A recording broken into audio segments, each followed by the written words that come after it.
À l'approche des multiples élections prévues en 2023 dont la présidentielle, l'organisation patronale des médias du Gabon, OPAM, met en garde contre toute tentative d'instrumentalisation ou d'intrusion du politique dans son fonctionnement, quand bien même la structure entend raviver ses relations avec les pouvoirs publics durant les 2 prochaines années.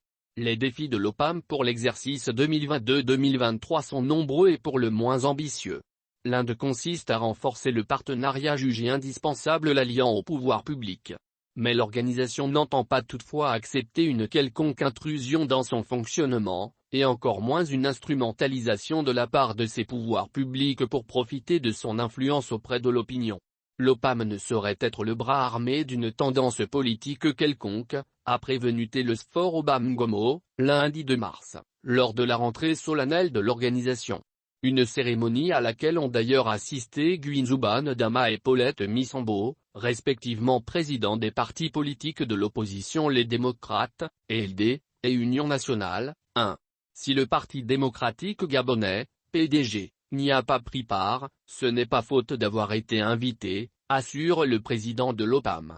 Qu'à cela ne tienne, si Télésphore Obasanjo affirme respecter les engagements politiques de certains de ses compagnons patrons de presse, à l'approche des élections générales de 2023, il entend néanmoins faire respecter les fondamentaux du métier de journaliste qui sont, informer, éduquer et divertir.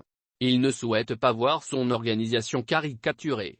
Aussi, les négociations qu'il envisage de relancer avec les pouvoirs publics serviront des buts précis, l'organisation ou l'actualisation des états généraux de la presse pour permettre d'identifier et de trouver des solutions aux difficultés auxquelles les entreprises médiatiques font face au Gabon, de garantir l'indépendance de la presse en revalorisant la subvention qui lui était allouée.